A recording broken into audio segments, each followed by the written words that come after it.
정신줄로 오면 안 돼. 사랑 늘 꼬여있으니까 네. 이거. 이 킹받는 사연 제가 소개를 해드릴게요. 네, 좋습니다. 네, 솔로 7년 차로 접어든 30살 여자입니다. 소개팅도 나가보고 앱부터도 많이 받아봤지만 마음에 드는 사람이 없어 고민입니다. 제가 찾고 있는 사람은 이런 사람입니다.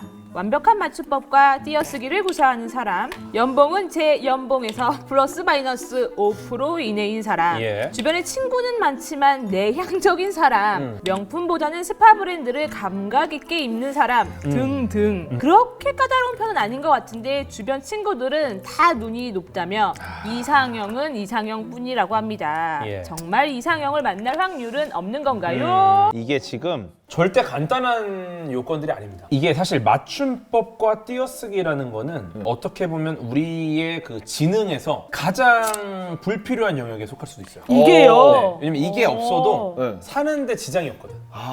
알아들으니까. 그쵸? 근데 맞춤법과 띄어쓰기마저 완벽하다? 이 사람은 이제 더 이상 지적인 능력이 극한까지 간 거야. 이거 여자들 약간 그 많지 않아요? 근데 맞춤법 틀리는 남자 싫어하잖아. 감기 나았냐 할 때 니은 밑에 히읗 빨리 나. 감기를 낳아. 빨리 감기를 낳아. 출산했냐. 빠른 일단 지적 능력에서 굉장한 상위 한 1%를 요구하는 거고요. 주변에 친구는 많지만 내향적인 사람. 내향적인데도 친구들이 들끓 정도의 무언가를 갖고 있는 사람이에요. 돈 이런 많은 친구들은 부자예요. 내향적인데 들끓어 막 사람들이. 내향적으로 되게 조심스럽게 야, 매 좀 갈까? 와 50명이 같이 이게 사나이야. 내향적인데 주변에 친구가 많죠. 명품보다는 스파 브랜드를 감각있게 입는 사람. 이거는 스파 스파 브랜드를 브랜드? 감각있게 입는 사람. 이러면은 괜찮아. 네. 근데 명품보다는. 명품보다는 이 말은 뭐다? 불필요한 돈을 쓰지 않는 부자. 너무 꼬인 거 아니야? 맞잖아, 맞잖아. 이거를 전제가 이제 연결해 볼게요. 지적 능력이 뛰어난 사람인데 네. 돈이 많아서 친구가 많고 네. 명품을 살 수 있으나 스파 브랜드를 입어요. 그럼 이 사람은 재화가 충분한데 연봉이 자기 연봉의 플러스 마이너스 5%다. 연봉으로 돈을 모은 사람이 아니라는 겁니다.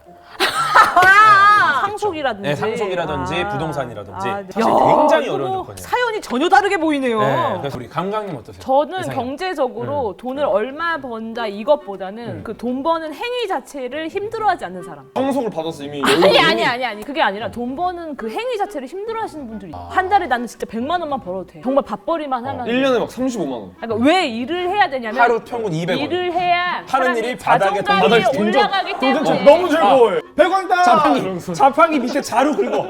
하루 평균 그렇게 해도 본인이 자루 긁는 행위를 좋아하면 문제가 없는 거죠. 거기서 자존감이 높아지고 그러면 만족감을 지금 남편이 이제 나 퇴사하고 내일부터 우후! 나랑 결혼해 줄래? 이래도 상관없다. 그래서 이상형 만나셨어요? 못 만났으니까 지금 이러고 있죠. 그럴 수 있죠. 만약에 네. 미혼이에요. 아 20대 제가요? 초. 20대 그리고 초? 제가 강강님 친구 여자예요. 여자야? 근데 제 남자친구가 강강님 이상형이에요. 진짜 완벽한 이상형. 네. 만약에 꼬시면 아. 꼬실 수 있어 또 어떻게 하실 겁니까? 20대의 저라면 안 그랬을 거예요. 한 30대라면 30대라면 30대면 한번 트라이 해봤겠죠. 네, 도전해본다. 왜 어떤 차이가 있죠? 지금 와서 좀더 생각을 급하다. 해보면 아니 그게 아니라 다 해볼 거야. 할 수 있는 거야. 다 해보고 못해- 싶어요. 년도 돼보고 싶어요. 아 진짜 너무 그걸 못 해봤기 때문에. 너무 선하게 살았구나. 어. 이거 약간 이미지 메이킹 근데 아니 진짜로. 지수님은 이미 뭐 해볼 거 다 해봤잖아요. 어떻습니까? 막 생각보다 보수적으로 살았어요. 그러면 뭐 친구의 애인이 이상형이다. 절대 안 돼. 절대 안 절대 된다. 안 봐요. 대신 그런 건 하죠. 이제. 친구 애인에게 주변에 너처럼 생긴 애 없냐? 아니, 너 같은 애 없냐? 이거는 최악이야. 이거는 꼬시는 거죠. 최악이야. 아니야, 주변에- 이거는 여지를 주는 거야. 너 같은 그러니까. 너 생각해서 아니 이렇게 말 안 하지! 사람들아! 애인이 주변에 나밖에 소개해줄 없는데? 친구 없냐? 이렇게 하지. 나밖에 없는데? 그러면 너 내 거 해라. 놀고 있다. 우! 일단 이상형을 선별해서 네. 이상형과 이루어지는 방법이 있습니다. 뭐죠? 이게 최적 정제 이론이라는 걸 쓸 건데 네. 이게 뭐냐면은 내가 앞으로 만나게 될 사람이 몇 명인지를 먼저 가정을 합니다. 예를 들어 가정. 살면서 연애를 몇 번이나 해보겠습니까? 이 장지수의 삶에서 연애를 맥시멈 몇 번까지 할 것이다. 15번? 15번? 한 번 사귈 때마다 보통 어느 정도 연애를 합니까? 연애 기간 1년 하는 거 같아. 1년. 지금 몇 살이죠? 24? 지금 15번 좀 복잡하게 10번 이렇게 10번. 오케이. 네, 보통 1년이고 그러면은 10번의 횟수가 있는 거예요. 네. 그럼 10장의 카드를 늘어놓습니다. 네. 그다음에 첫 번째 카드를 뒤집어. 그럼 수치가 나오죠. 종합 점수. 네. 이 사람의 모든 스탯에 대한 점수. 음. 그럼 여기서 멈춘다? 그러면 뒤에 있는 9장의 나머지 카드는 어떡해? 뒤집질 못해요. 어. 다 버려요. 어. 그러면 과연 이 첫 번째 뒤집은 사람이 전체 10장의 카드 중에 가장 높은 카드인가? 예를 들어 어렵다. 1점부터 100점까지 카드가 있는 거예요. 예를 들어 9번째 99점이 있어. 근데 모르고 여기서 20점인데 뒤집고 끝낼 수도 있는 거야. 아. 근데 이 상황에서 과연 몇 번째에 멈춰야 가장 높은 점수의 카드를 내가 얻을 확률이 높아질까가 최적 정지론입니다. 재밌다. 몇 번째 카드에서 멈출 것인가? 어떻게 하시겠어요? 전 다 6번째.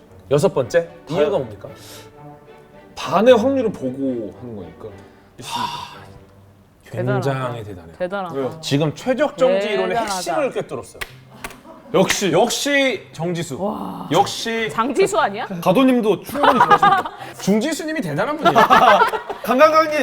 강강강님. 이걸 수학적으로 계산을 하면 유도는 지금 할 수 없지만 네네. 2분의 1이 됩니다. 2가 숫자 2가 아니라 오일러의 수 2. 2. 네, 2분의 1. 이게 비율이 36.8%입니다.